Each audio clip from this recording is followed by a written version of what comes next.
Chega ao Brasil a mais intensa onda de frio deste ano. Sul tem neve e chuva congelada e temperatura deve cair mais de 10 graus esta noite no Sudeste. Policial morre com tiro na cabeça em ataque ao UPP da Mangueira, no Rio. Justiça de São Paulo concede regime semiaberto à madrasta de Isabela Nardoni. País cria quase 10 mil empregos com carteira assinada em junho. Com o plenário vazio, Câmara dos Deputados adia para agosto a leitura do parecer da denúncia contra o presidente Michel Temer. Venezuelanos votam em massa contra o governo de Nicolás Maduro num referendo não oficial. A maior tragédia da aviação brasileira faz 10 anos. As homenagens às 199 vítimas do voo da TAM. Crescem os casos de crianças e adolescentes que buscam ajuda para se livrar do vício em celulares, tablets e jogos eletrônicos. Ingressos para Coldplay no Brasil em novembro se esgotam e a banda anuncia show extra. E o sucesso de Chitãozinho e Chororó, que virou cantoria dentro do metrô e ganhou as redes sociais. E nessa loucura de dizer que não te quero, vou negando as aparências.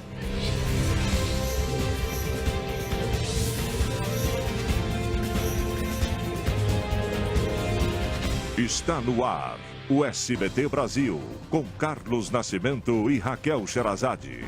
Boa noite. Boa noite. 2 policiais militares foram atacados por traficantes hoje de manhã durante a troca de turno numa base da UPP do Morro da Mangueira, no Rio de Janeiro. Um dos policiais foi baleado na cabeça e morreu. Na noite de ontem, mais violência. Motoristas que passavam pela linha vermelha, uma das principais vias expressas da cidade do Rio de Janeiro, eles ficaram presos 2 vezes no meio do fogo cruzado. Muitos tiveram que abandonar os carros para se proteger. Depois de 3 dias no IML, o corpo do comissário de bordo, Alexandre Stoian, foi liberado hoje para o enterro. Ele morreu em um acidente quando ia para o trabalho em São Paulo. Indiciado pela morte, o advogado Arthur Sforja, que atingiu o carro do comissário, já está solto. A Secretaria da Segurança Pública do Estado de São Paulo informou que a Corregedoria da Polícia Civil vai apurar a falha no trabalho da perícia. Foram enterrados hoje os corpos dos 2 ciclistas atropelados por um motorista embriagado em Limeira, no interior de São Paulo. No Rio Grande do Sul, mais de 200 presos aguardam em delegacias e até mesmo dentro de viaturas a transferência para presídios. O motivo é a superlotação do sistema carcerário. O Rio Grande do Sul tem um déficit de quase 12 mil vagas. Além das novas vagas no presídio de Canoas, o governo gaúcho informou que vai construir um novo centro de triagem em Porto Alegre para 96 detentos. Este centro deve ficar pronto em 30 dias. Mais de 300 roubos por dia. Para tentar conter a violência no Rio de Janeiro, empresários e o poder público fecharam uma parceria para aumentar o número de câmeras de vigilância na cidade. Hoje, o maior acidente aéreo do Brasil faz 10 anos. A maioria das vítimas do voo 3054 da TAM era de Porto Alegre e foi de lá que partiu o avião que se chocou com um prédio da companhia aérea ao lado do aeroporto de Congonhas, em São Paulo.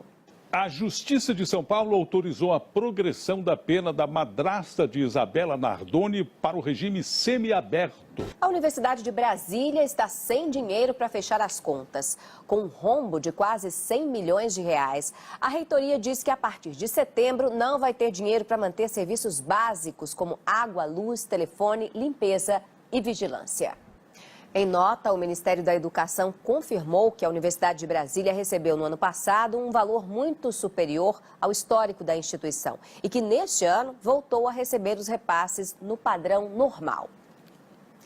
E aumentou o número de jovens e adolescentes que buscam ajuda médica para se livrar do vício em tecnologia. O problema chamou a atenção da Organização Mundial da Saúde, que estuda agora classificar a dependência de jogos eletrônicos como um distúrbio psiquiátrico. Mais de 7 milhões de venezuelanos foram às urnas para participar de um referendo extraoficial convocado pela oposição. O resultado foi esmagador. 98% votaram contra o presidente da Venezuela, Nicolás Maduro. Veja daqui a pouco, o Brasil cria quase 10 mil vagas de emprego com carteira assinada em junho. A bolsa fica presa da porta do metrô e uma mulher é arrastada quando tentava embarcar. Você vai ver já já.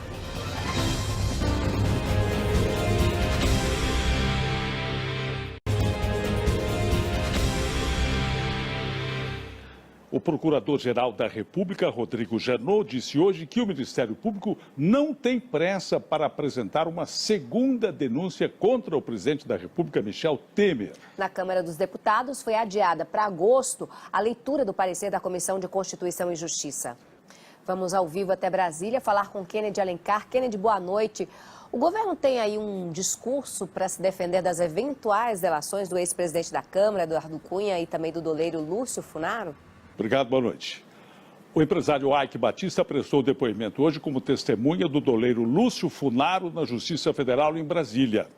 Aike negou ter pago propina em troca de liberação de recursos do Fundo de Investimentos do Fundo de Garantia para a empresa LLX e afirmou que executivos do grupo é que cuidavam dessas negociações.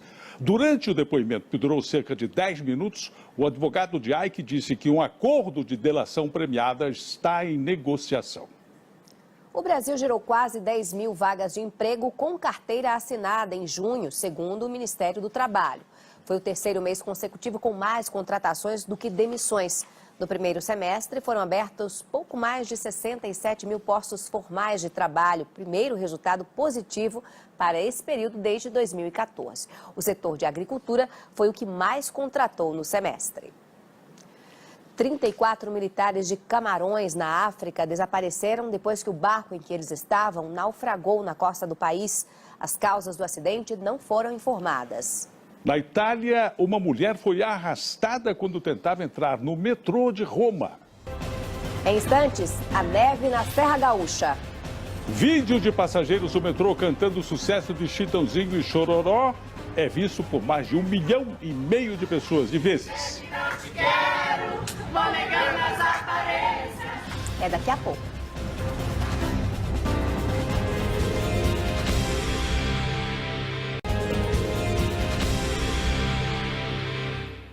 A polícia investiga se um morador de rua morreu em consequência do frio na madrugada de hoje em Porto Alegre. A temperatura no Rio Grande do Sul variou 30 graus em menos de 2 dias e a mínima ficou abaixo de zero.